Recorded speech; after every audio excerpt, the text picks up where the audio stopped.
am Maya Alvarez, 29 years old, a graphic designer living in Portland, Oregon, and I have always loved the feeling of bright colors and marching crowds, especially during the annual Pride Parade in New York City, where I travel each summer with my husband, Daniel,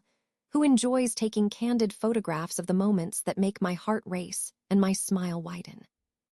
I work from home most days, designing logos for local nonprofits, and my life is simple but full of love, art, and the occasional adventure that reminds me why I left the quiet streets of Portland for the bustling streets of the city once a year. I have always been a little bit cautious with my belongings, especially my smart telephone, because I rely on it for my design work, my maps, my messages from friends, and my ability to capture the vibrant flags and glitter that surround us during the parade. The night before the parade, I packed my purse carefully, placing my telephone, wallet, and a small sketchbook inside, and I felt a thrill of anticipation as I imagined the sea of rainbow flags, the music, and the laughter that would surround us. When we arrived at the starting point, the streets were already filled with people waving banners, the air buzzing with drums, and I felt a surge of pride and excitement that made me want to greet every stranger as if they were an old friend. Daniel, ever the supportive partner, offered to take photographs of me as I waved at a friend I recognized from a local art collective, and I laughed as he snapped picture after picture, his camera clicking like a tiny drumbeat that matched the music around us. As I stepped forward, hand raised, I felt a sudden lightness in my pocket and a pang of panic when I realized my telephone was no longer there, the familiar weight missing from the side of my purse. My heart thumped louder than the marching band, and I turned to Daniel, who was still holding his camera, his brow furrowing as he saw the worry in my eyes. We quickly decided to review the photographs he had taken, hoping that the images might reveal where my phone had slipped away or perhaps catch a glimpse of the person who had taken it. When we scrolled through the pictures on his camera, my stomach dropped as a photograph showed a woman in a bright flag-covered coat reaching into my purse while I was laughing, her hand hidden behind a waving flag that matched the parade's colors. The image was clear, the woman's face partially obscured but her movements unmistakable, and it felt like a betrayal that someone would be so bold in the middle of a celebration. We felt a mix of anger and determination, and we knew we could not simply accept the loss of my telephone without trying to find the thief. The parade was still in full swing, the streets alive with police officers patrolling every corner, and we decided to split up with our group of 6 friends, hoping that by covering more ground we might spot the woman again and bring her to justice. The first few blocks were a blur of music and dancing, but my mind was fixed on the photograph, replaying it over and over as I walked with my friends, scanning the crowd for the flag-covered silhouette. My heart sank when we saw her again a few blocks down, her coat still bright, her shoulders moving with purpose as she slipped through the sea of people, as if she thought the chaos would protect her.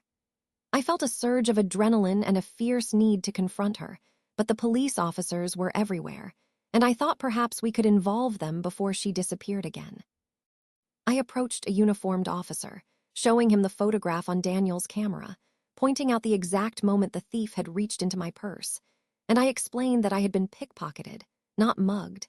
and that I wanted to retrieve my telephone and stop the thief from harming anyone else.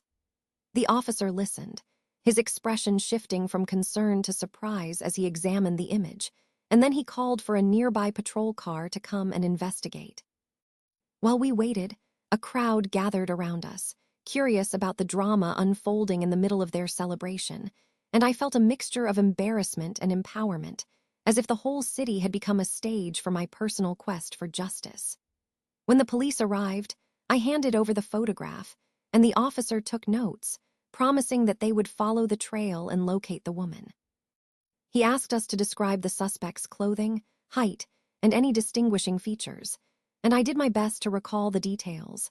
A medium-height woman, dark hair tucked under a bright flag-lined coat, a small scar on her left cheek that was barely visible in the picture. The officer thanked us and said they would begin searching the area, and I felt a flicker of hope that my telephone might be recovered. However, as the minutes turned into an hour, the police returned with a phone that looked exactly like mine, the same model and color, but it was not my device. It turned out to be a similar phone that the thief had dropped elsewhere, and the woman we had seen was no longer in the vicinity. The officer explained that the thief had tried to hide the phone in a trash bin near the northeast corner of 14th Street and 6th Avenue, but a passerby had found it and turned it over to the police, who then gave it to us as a possible clue. I felt a wave of frustration crash over me, realizing that the thief had slipped away once again, and that my own telephone was still missing, perhaps still hidden somewhere in the crowd or already in someone else's pocket. Feeling defeated, I retreated to a quieter side street with Daniel, my mind racing with thoughts of how I could have prevented this theft, how careless I had been, and how the thief had used the parade's chaos as a cover. I thought about the police's inability to catch her, the way the crowd had been oblivious, and the fact that I had been left without my essential device. I was angry not only at the thief, but also at the system that allowed her to escape, and I decided that I would not let this injustice go unanswered. I told Daniel that I wanted to take matters into my own hands, that I would use my design skills and my knowledge of the city to set a trap for the thief, to make her think she could steal again, but to catch her in the act. He warned me that I should leave it to the police, but I could feel a fire inside me that would not be quenched, a need for revenge that felt both personal and righteous. I spent the next few days researching similar thefts at large events, reading forums, and learning how thieves often use bright clothing to blend in, how they time their movements with the loudest moments of the parade, and how they rely on the fact that most victims do not have a clear view of their surroundings. I created a plan that involved a decoy purse, a hidden camera, and a small team of friends who would help me monitor the crowd. I returned to New York City in early June, this time not as a participant in the parade, but as a covert investigator, carrying a new purse that looked exactly like my own, but with a hidden compartment where I placed a small tracking device and a tiny video recorder. I wore a bright flag-lined coat similar to the one the thief had used, hoping that the disguise would make me an attractive target. As the parade began, the streets filled with music, laughter, and thousands of people, and I felt a mixture of excitement and nerves, knowing that I was about to walk into a potential trap that I had set for someone else. My friends positioned themselves at strategic points along the route, each with a walkie-talkie to communicate any suspicious activity. I walked near the front of the crowd, waving my arms and smiling, while the hidden camera recorded every angle. At the height of the celebration, when a marching band blared a powerful tune and the crowd surged forward, I felt a slight tug on the strap of my purse. I turned slightly, but the sea of people made it difficult to see who had touched me. I kept walking, letting the music drown out my thoughts, but my heart raced as I felt a faint pressure near my pocket, as if someone was reaching in. I stopped for a moment, pretending to adjust my coat, and the hidden camera captured a figure moving quickly toward me, a woman in a flag-covered coat, her hand slipping into my decoy purse. I could see her face now, the small scar on her cheek, and I felt a surge of vindication. I whispered into my walkie-talkie, alerting my friends, and as she pulled the purse away, the tracking device emitted a soft beep that my friend on the other side of the street heard on his phone. The woman turned, realizing she had been caught, and she tried to flee, pushing through the crowd with a panic that made her stumble. My friends converged on her, surrounding her with gentle but firm hands, while I stepped forward, my voice steady as I told her that I knew who she was, that I had seen her photograph, and that the police would be waiting. She tried to deny everything, claiming she was just a tourist who had dropped her own bag, but the video evidence showed her hand inside my purse, and the tracking device confirmed her location. The police officers who had been patrolling the parade responded quickly, taking her into custody, and the crowd cheered as they realized that a thief had been caught right in the middle of their celebration. I felt a strange mix of triumph and relief, knowing that my telephone might still be missing, but that the thief could no longer harm anyone else. The police later told me that the woman had a record of pickpocketing at large events, and that she had been part of a small ring that targeted tourists during festivals.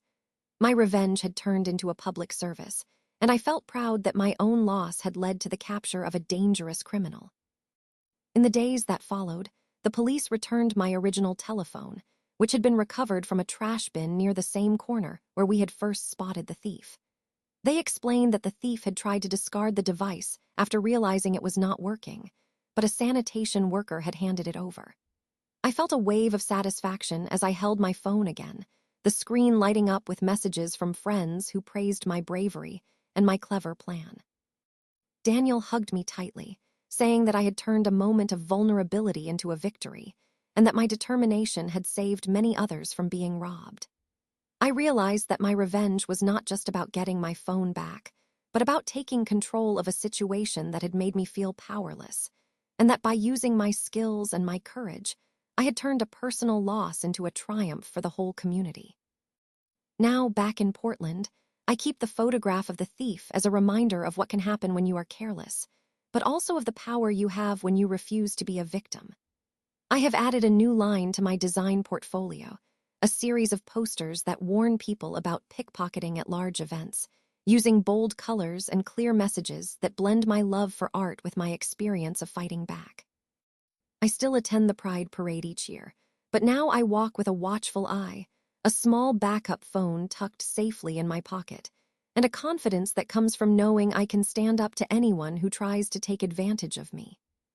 My story has become a lesson for others, a tale of how a simple photograph taken by a loving husband can become the key to justice, and how a woman named Maya Alvarez turned a moment of loss into a powerful act of revenge that protected many and changed her life forever.